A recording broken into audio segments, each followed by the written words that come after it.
optimism in this room is the same incredible spirit that is sweeping across our country, and even greater than that great day in November when I won the state of Wisconsin and when we won the presidency. That was a great day, I have to say.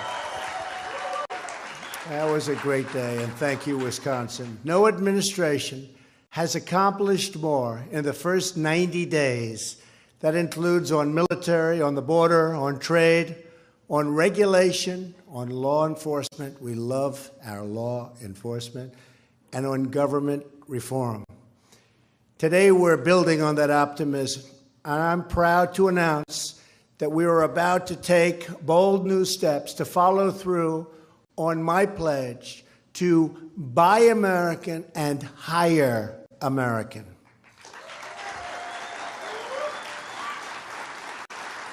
I can't think of a better place to make this announcement than right here at Snap-on. Just took a tour of the company. Good place, by the way. It's doing well, too. Standing among the workers who make the tools that will rebuild our nation. Your craftsmanship is incredible. It's a pleasure to see my good friend, Governor Scott Walker. He has been such a big help. He has been so incredible. Stand up, Scott. Governor Walker. As well as Senator Ron Johnson. We worked hard together. Thank you, Ron. And although he could not be here today, my thanks go to Speaker Ryan, who's represented this city for nearly 2 decades in Congress. And you know where he is? He's with NATO. And so he has a good excuse. And I said, Ron, make sure these countries start paying their bills a little bit more. You know, they're way, way behind, Ron. We have to do, I'm going to talk to you about that, Ron. But Paul, you're over with NATO, get them to pay their bills. I think that, and Ron, you have to work on that too. And Scott, you're right here in Wisconsin. You don't have to bother. We'll keep you right here. For a little while, at least. Also with us is a famous local resident, the pride of Kenosha, Reince Priebus, my chief of staff. Where is Reince? Where is he? What a good man. There he is.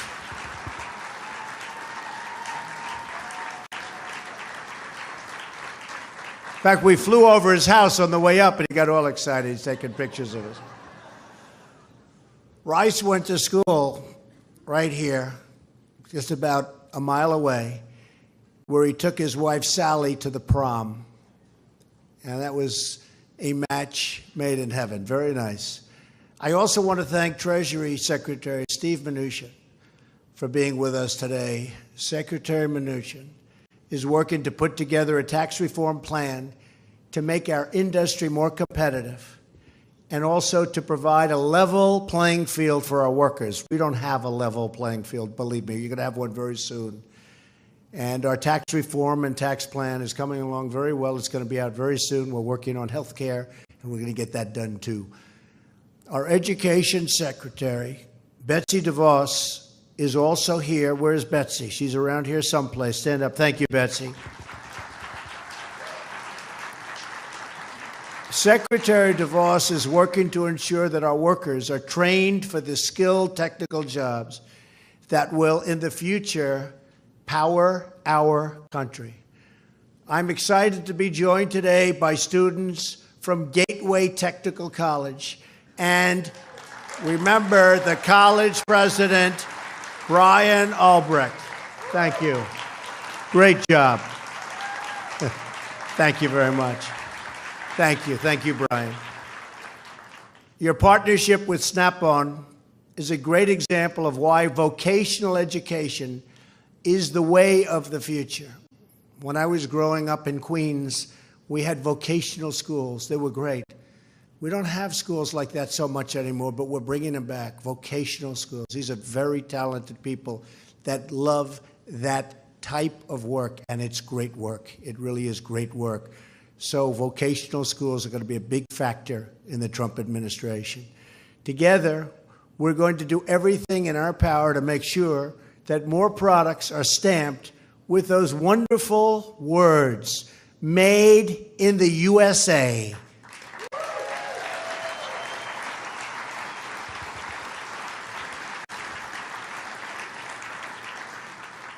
The old days we used to use it. We don't use it so much anymore. We're going to start using it again. Made in the USA. For too long, we've watched as our factories have been closed and our jobs have been sent to other faraway lands. We've lost 70,000 factories since China joined the World Trade Organization. And you've seen that. You've heard about it. 70,000. The World Trade Organization, another one of our disasters. But this election, the American people voted to end the theft of American prosperity. They voted to bring back their jobs and to bring back their dreams into our country. That's why I'm here today. In just a few moments, I will be signing a Buy American and Hire American executive order. You haven't heard about that in a long time in this country. With this action, we are sending a powerful signal to the world. We're going to defend our workers, protect our jobs, and finally put America first.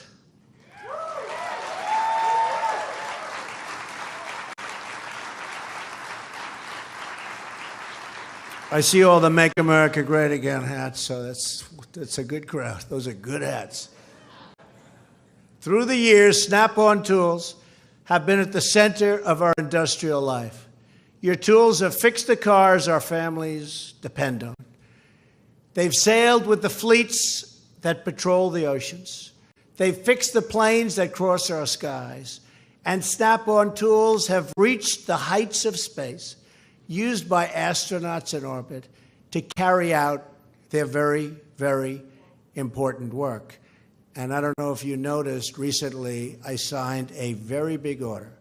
We're going to spend again on NASA space program. And that's something we need, and we also need it psychologically, but it's going to be very exciting.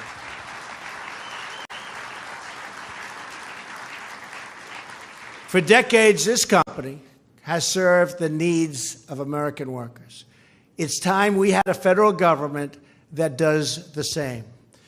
The Buy and Hire American order I'm about to sign will help protect workers and students like those of you in the audience today. This historic action declares that the policy of our government is to aggressively promote and use American-made goods and to ensure that American labor is hired to do the job.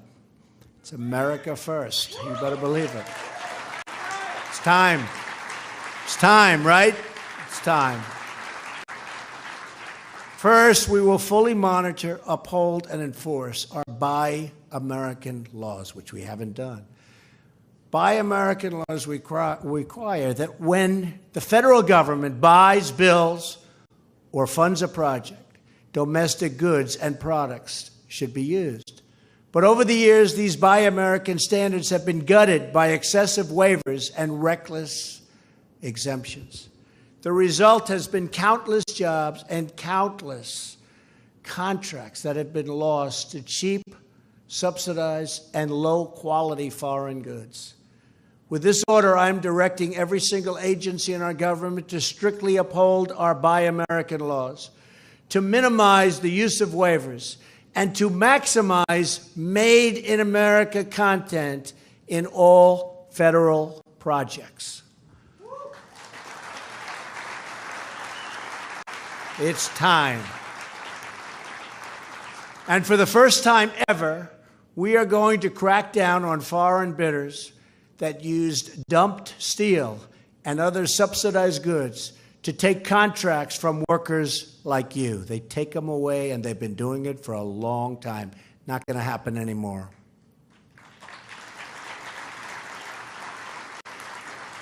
We are finally standing up for our workers and for our companies. In short, this order declares that American projects should be made with American goods.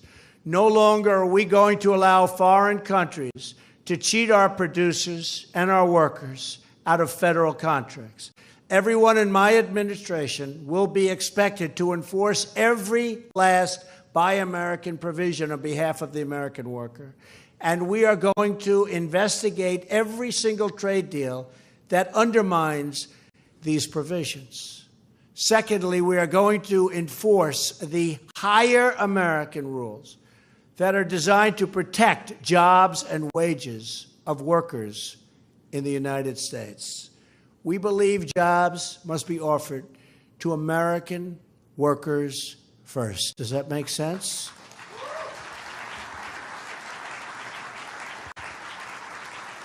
Right now, widespread abuse in our immigration system is allowing American workers of all backgrounds to be replaced by workers brought in from other countries to fill the same job for sometimes less pay. This will stop. American workers have long called for reforms to end these visa abuses, and today their calls are being answered for the first time. That includes taking the first steps to set in motion a long overdue reform of H-1B visas. Right now, H-1B visas are awarded in a totally random lottery, and that's wrong. Instead, they should be given to the most skilled and highest paid applicants, and they should never, ever be used to replace Americans. No one can compete with American workers when they are given a fair and level playing field, which has not happened for decades.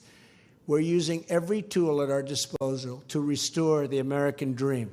In fact, when it comes to wasteful, destructive, job-killing regulations, we are going to use a tool you all know very well. It's called the sledgehammer. It's what we're going to use. We're also going to stand up for our dairy farmers in Wisconsin.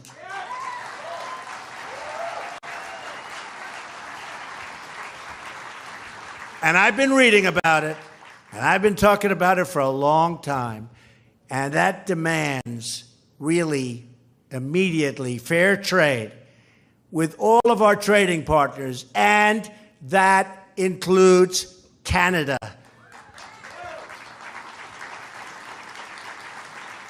Because in Canada, some very unfair things have happened to our dairy farmers and others, and we're going to start working on that with Ron and with Scott and with Paul and with all of your representatives. What's happened to you is very, very unfair.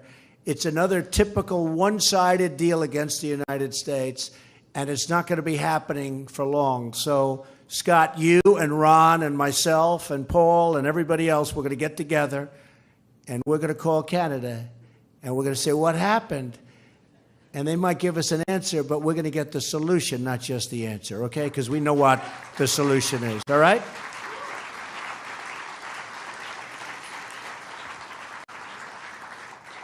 And if you guys can't do it, we'll bring maybe Reince. Reince, you ready, Reince? We better bring Reince back. Now, we'll get that done. We're going to work on that very hard. We're going to work on it immediately, in fact, starting today. It's a terrible thing that happened to the farmers of Wisconsin. The fact is, NAFTA has been a disaster for the United States, a complete and total disaster. And we're going to do some things. And we have all sorts of rules and regulations that are horrendous. Like we wanted started to negotiate with Mexico immediately. And we have these provisions where you have to wait long periods of time. You have to notify Congress. And after you notify Congress, you have to get certified. And then you can't speak to them for 100 days. The whole thing is ridiculous. NAFTA has been very, very bad for our country. It's been very, very bad for our companies and for our workers. And we're going to make some very big changes, or we are going to get rid of NAFTA for once and for all. Cannot continue like this, believe me.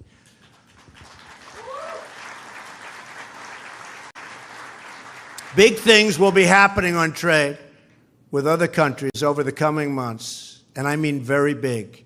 We're also working with Congress on tax reform and simplification, and we're on time if we get that health care approval. So press every one of you, congressmen, press everybody, because we want to get that approval.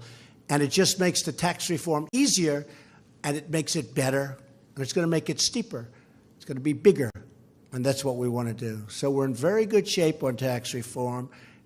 We have the concept of the plan. We're going to be announcing it very soon. But health care, we have to get the health care taken care of. And as soon as health care takes care of, we are going to march very quickly. You're going to watch. We're going to surprise you. Right, Steve Mnuchin? Right? Secretary of Treasury. I see Sean, and stand up, Sean. Let's stand up. You know, I had no idea. I was told a year ago, he's been so great to me. I was told a year ago he's like a world champion climber, climbs the trees. And after that, every time I look at him now differently. I'm very impressed with that, Sean. And he's also very good on television and very helpful. Thank you. Thank you, man. Thank you. We'll be making big investments in rebuilding our military and repairing our badly depleted infrastructure. And that'll happen soon also. Infrastructure, big infrastructure bill. Probably use it with something else that's a little bit harder to get approved in order to get that approved. But infrastructure is coming, and it's coming fast. New ships, bridges, tunnels, and airplanes will be constructed with American hands, American steel, and yes, American tools.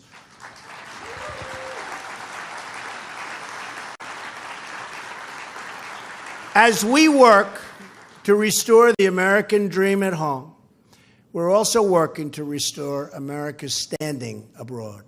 That means strengthening our partnerships and ensuring that our friends and allies pay their fair share. And that very much includes, as I've already said in my little statement to Paul, it also includes the NATO companies and countries. They are really sort of letting us down in that one respect. And we don't want people taking advantage of the United States, and that's not going to happen for very much longer. I'm going over there very soon, and we're going to have it, and everybody's going to be paying, and we're going to be a much happier country. We're going to be a much happier world. No matter the circumstances, everyone will know we act from this core conviction that America's strength must be unmatched, and its first priority, unquestioned, the safety and security of our citizens. This is the surest path to a more peaceful and prosperous world for us all. Together, we can build a better future in the spirit of this company's earliest days. Great company, great history. I recently learned that decades ago in the 1920s, when your salesman entered a dusty repair shop or stained, a nice, beautiful stained garage floor, which I've seen many of, he would find a spot to lay out a beautiful green felt mat. The people of the company know what that means. And on that green felt mat, he would carefully place a gleaming set of new Snap-on tools. The founders of this company wanted their customers to know that the tools of the mechanic were just as important as the tools of the doctor, the dentist, the politician, or the business leader, and that his craft was a noble, noble craft, as noble as any. This is a wonderful story about your company and its Wisconsin heritage. And Wisconsin has a truly great heritage, and it's led by incredible people. But it's also a story that tells us a lot about the American spirit. In America, we honor work. We honor grit. We honor craftsmanship. We honor the men and women who turn dreams into reality with their own two hands. In America, we honor all of you. We are a nation of builders. We are the country that dug out the Panama Canal, that put a man on the face of the moon, and that linked our cities with majestic railroads and curving highways. We are the country that is always on the cusp of the next invention. But we can only get there with all of you. We can only restore this nation we love so much by working and building with all of you. We can only get there together. We are the one people sharing one destiny, saluting one great, beautiful American flag. I'm thrilled to be here today to celebrate our great American heritage and to proudly embrace our great American future. I want to thank the people of Wisconsin for doing so much for me. That's why I came back here, not just for the company, frankly, for the people of Wisconsin. You have been so incredible to me and my administration, and we will never, ever let you down. God bless you. God bless the American worker. God bless the American dream.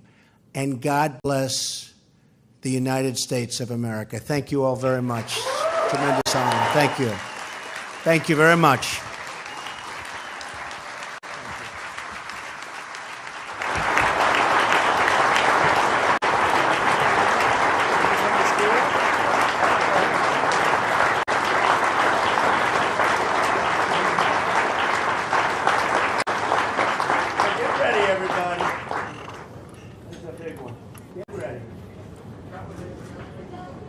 How about having some Scott, Ron, and everybody? Come on up. Come on up. Lieutenant Governor, come on up. Come on up. Who should I give the pen to is the big question, right? I think one of them should get it. Yeah. Come on up.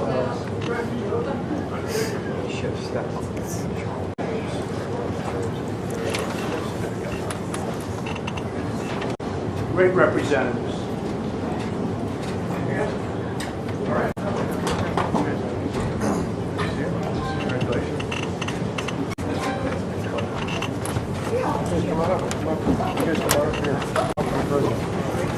Come on up, yeah.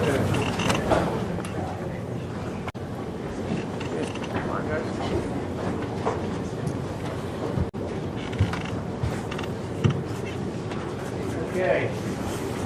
This is a tremendous honor for me. The only question is who gets the pen.